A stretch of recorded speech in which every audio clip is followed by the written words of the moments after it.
Hi, friends. We're back here for my second day of reading the Tale of Despereaux. I hope you're ready to enjoy the continuing of the story. Here we go. Chapter 4, Enter the Pea. Despereaux's brothers and sisters soon abandoned the thankless task of trying to educate him in the ways of being a mouse. And so Despereaux was free. He spent his days as he wanted, wandering through the rooms of the castle, staring dreamily at light streaming through the stained glass windows. He went to the library and read over and over again the story of the fair maiden and the knight who rescued her. And he discovered soon the source of the sweet honey sound. The sound was music. The sound was King Philip playing his guitar and the singing of his daughter, the Princess Pea, every night before she fell asleep. Hidden in the hole of the wall of the princess's bedroom, the mouse listened with all his heart. The sound of the king's music made Despereaux's soul grow large and light inside him. "Oh," he said, "oh, the sound, it's like heaven. It smells like honey." He stuck his left ear out of the hole in the wall so that he could hear the music better. Then he stuck his right ear out so he could still hear it better. And it wasn't too long before one paw followed his head and then another paw, and then without ever really planning it on Despereaux's part, the whole of him was displayed in all of an effort just to get closer to the music. Now, Despereaux did not indulge in many normal behaviors of mice, but he did adhere to the one most basic and elementary rule of all mice rules. Do not ever, under any circumstance, reveal yourself to humans. But the music made him lose his head and act against the few small mouse instincts he was in possession of. And because of this, he revealed himself, and in no time at all, he was spied by the sharp-eyed Princess Pea.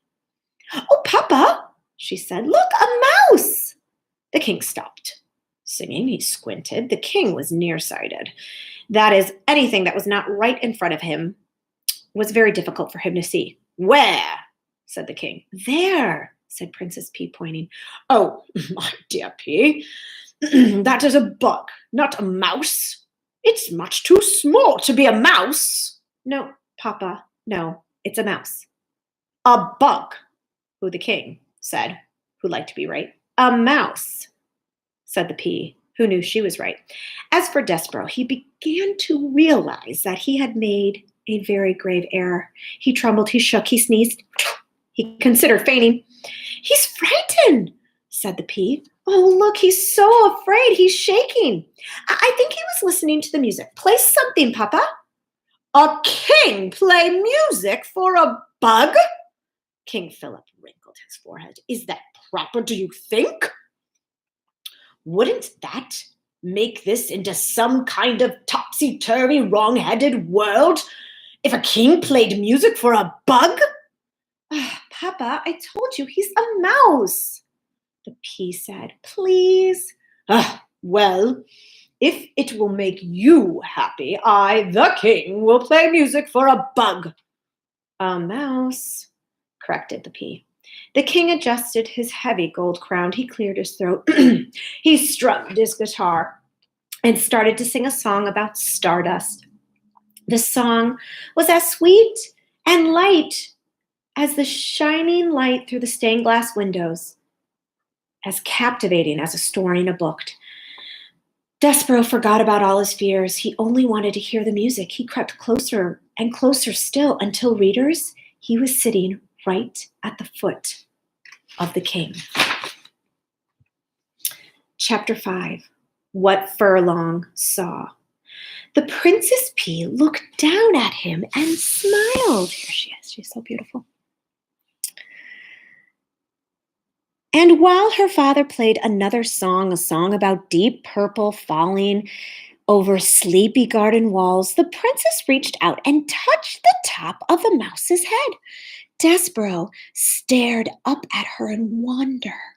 The Pea, he decided, looked just like the picture of the fair maiden in the book in the library. The Pea smiled at Despereaux again, and this time Despereaux smiled back. And then something incredible happened. The mouse fell in love. Readers, you may ask this question. In fact, you must ask this question. Is it ridiculous for a small, sickly, big-eared mouse to fall in love with a beautiful human princess named P? Yes, of course. The answer is yes. It's ridiculous. Love is ridiculous. But love is also wonderful and powerful, and Despereaux's love for the Princess P would prove in time to be all of these things: powerful, wonderful, and ridiculous. You're so sweet, said the Princess Despereaux. You're so tiny. Despereaux looked up at her adoringly. Furlong happened to scurry past the princess's room, moving his head left to right to left to right, back and forth. Grapes! Said Furlong. He stopped. He stared at the princess's room. His whiskers became as tight as bowstrings. What Furlong saw was Despereaux Tilling sitting at the foot of the king with his brother's head. Grapes!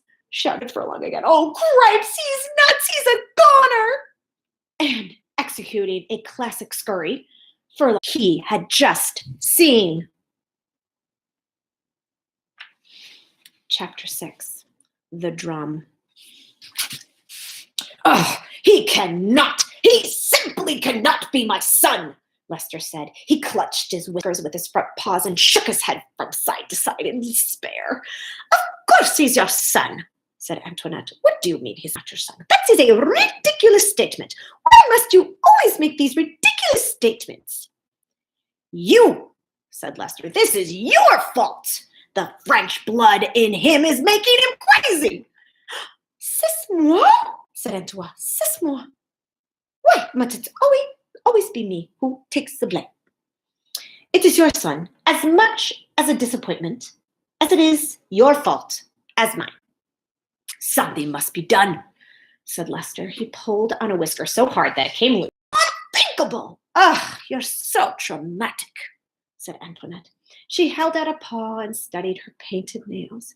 He is a small mouse. How much harm can he do? If there is one thing I have learned in this world, said Lester, it is that mice must act like mice, or else there is bound to be trouble. I will call a special meeting of the Mouse Council. Together we will decide what must be done. Ah, you, said Antoinette, and that council of mouse. It's a waste of time, in my opinion. Don't you understand? Lester shouted. He must be punished. He must be brought up before the trial. He pushed his way past her and dug furiously through a pile of paper scraps until he uncovered the thimble with a piece of leather strapped across the open end. Ah, please, said Antoinette, and she covered her ears. Not this drum of the Council of Mouse. Yes, said Lester, the drum. He held it up high above his head, first to the north, then to the south, then to the east, and then to the west. He lowered it and turned his back to his wife. He closed his eyes and took a deep breath and began to beat the drum slowly. One long beat with his tail, two staccato beats with his paws. Boom, tap, tap, boom, tap, tap, boom, tap, tap. The rhythm of the drum was a signal for the members of the Mouse Council. Boom, tap, tap, boom, tap, tap, boom. The beating of the drum let them know that an important decision would have to be made, one that affected the safety and the well-being of the entire mouse community. Boom, tap, tap, boom, tap, tap, boom.